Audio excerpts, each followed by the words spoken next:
Not long after, the final exam began. At the exam site, a servant from the Lee family, commonly known as Shorty, rubbed his hands together while thinking to himself, "Today, I'm here to carry out an important task for my young master."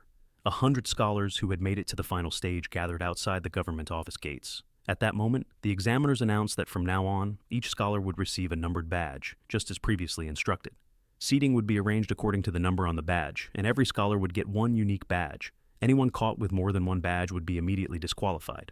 The purpose of these numbered badges was to reduce confusion during participant verification and prevent mistakes. "Please collect your badge through your representative," the examiner declared. After that, names would be called in order, and participants would be allowed to enter once inspected. The representatives of the scholars rushed forward with great eagerness, but Shorty found himself trapped between two burly men, like a piece of meat squeezed between two slices of bread.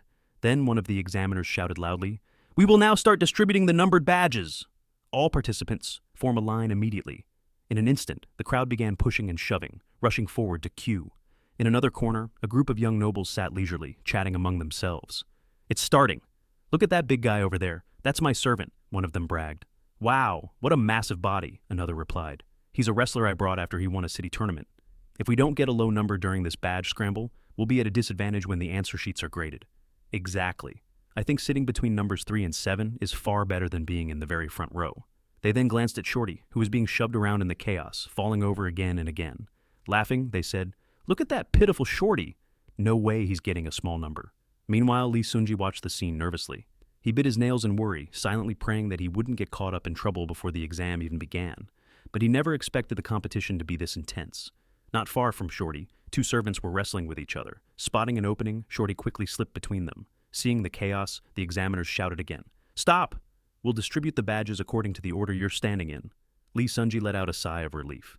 Elsewhere, two young nobles spoke happily. "We'll definitely get seats at the front." "Perfect," one of them said.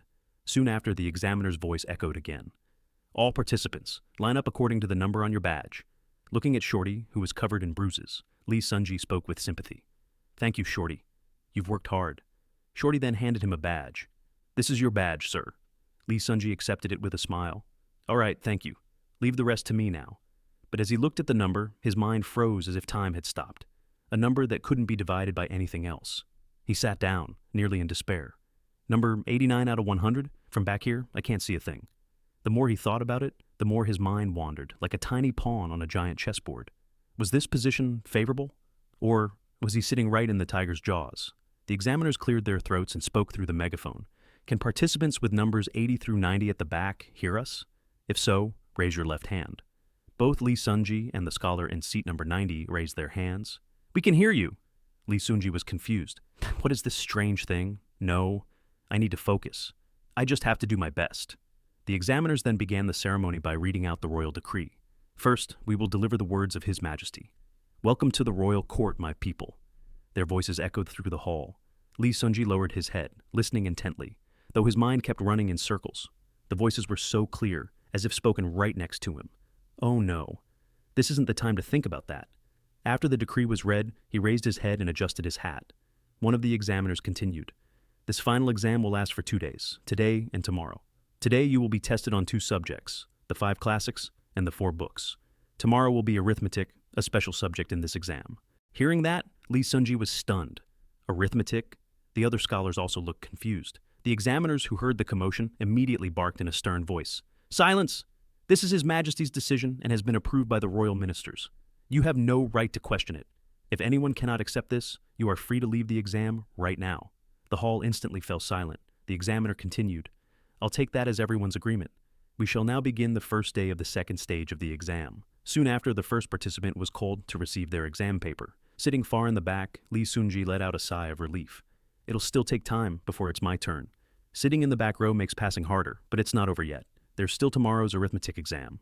The first day came to an end, and the second day began.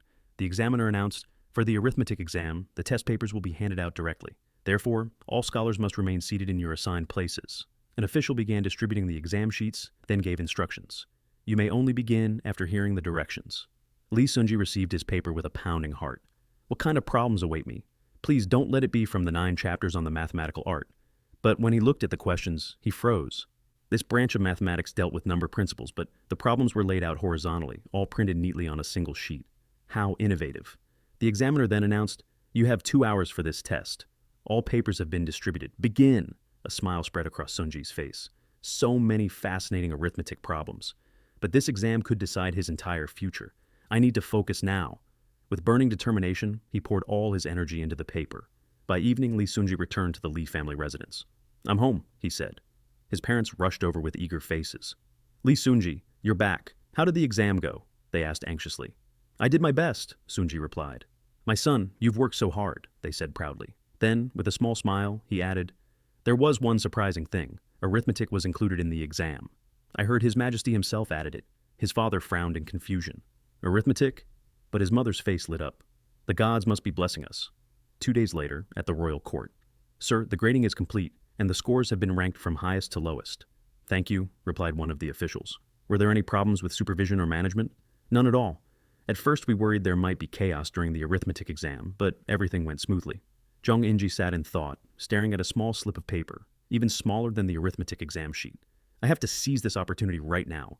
Suddenly he slammed the table and stood up, startling the officials around him. With a determined face, he grabbed the exam results and strode forward. The assistant minister of taxation, seated nearby, immediately stepped in. "Stop! What do you think you're doing?" he barked. "The minister of taxation already instructed us to be prepared for such a situation." "But I didn't expect Scholar Jung to go this far," he said, shaking his head. Jung In-ji thought to himself, "The assistant minister of taxation himself? I never imagined the Ministry of Taxation would send someone of such high rank as the chief supervisor of this exam." A few days before the final exam, the Minister of Taxation had rushed into the council chamber, panting. The officials inside turned their heads toward him. The Right State Councilor asked, "What brings the Minister of Taxation here? Is there a problem?" Still out of breath, he replied, "I've received important news." But before he could finish, the Chief State Councilor cut in. "If this is about the appointment of the Chief Examiner, we already know. You've come at the right time. Please sit. This document contains the list of examiners who will participate in drafting the questions, grading, and supervising the final exam." The Left State Councilor stroked his beard thoughtfully. "Since this exam includes arithmetic, there will be much more work to handle. But I still don't understand why Jung In-ji was appointed as the Chief Examiner." The Chief State Councilor nodded in agreement. "Nor do I. Jung Cho, head of the Department of Basic Sciences, and Scholar Jung In-ji are the 2 top-ranked experts in arithmetic at court," the Left State Councilor added. "On top of that, they're practically the Crown Prince's right hand. It's obvious His Majesty wants to ensure the most talented individuals are chosen. Isn't this an abuse of power?" The Minister of Taxation clenched his fists in frustration. "That's right. This selection is completely unethical." The Chief State Councilor rested his chin on his hand, deep in thought. Meanwhile, in another part of the palace, King Sejong was carefully reading through his documents. Suddenly, the chief eunuch entered to report.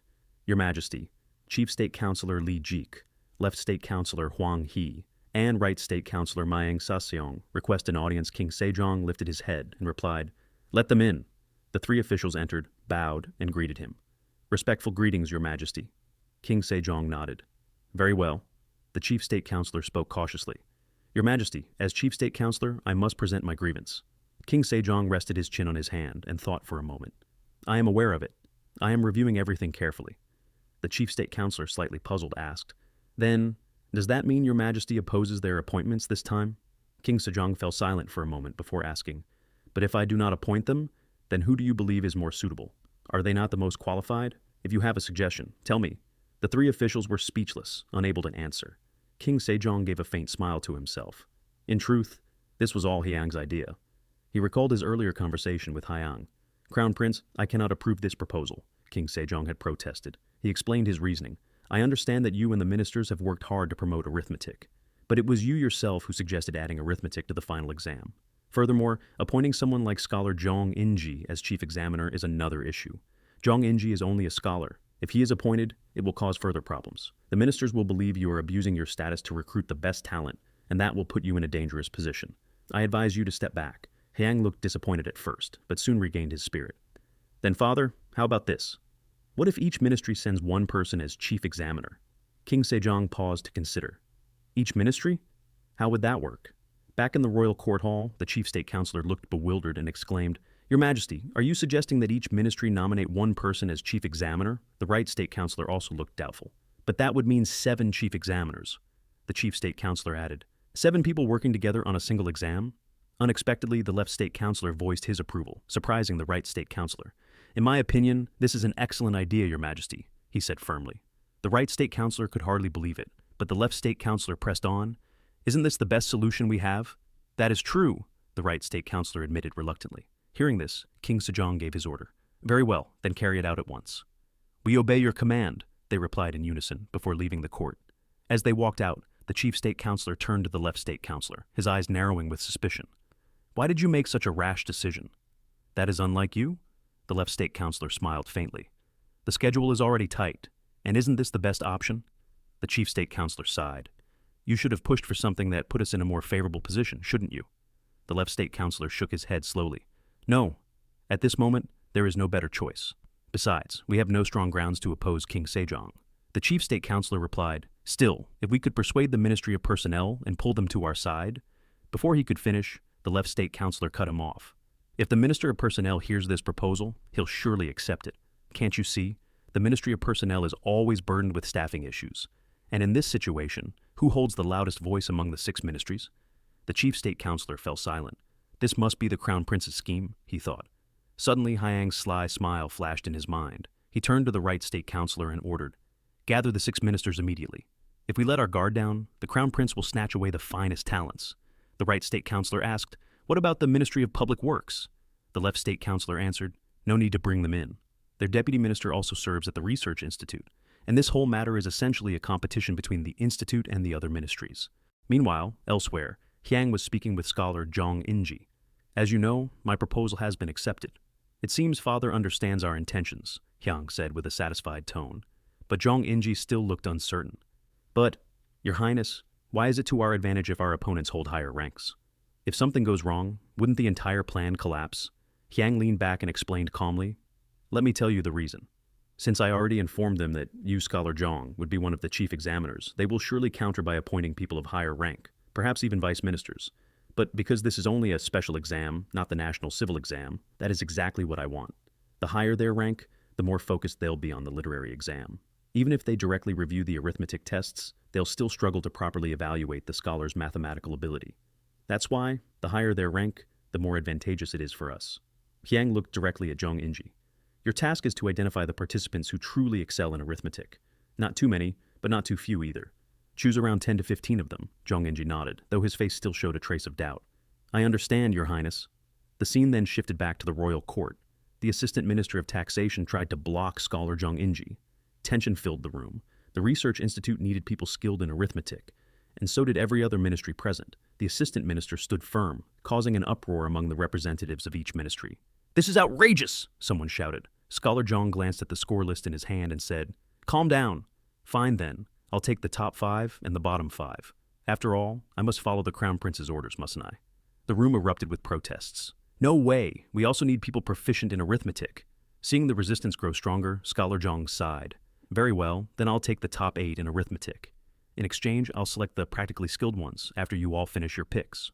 The other ministries discussed Jong's proposal, and after a short while, someone finally said, All right, let's do that. As the sun began to set, Jong In-ji returned to the Research Institute. He immediately went to see the Crown Prince, who was busy at work. The moment their eyes met, Hyang already knew what had happened. No words were needed. With excitement, they high-fived each other, sealing their victory. This video ends here, but the story isn't over yet. Don't forget to like and subscribe so you won't miss the next part.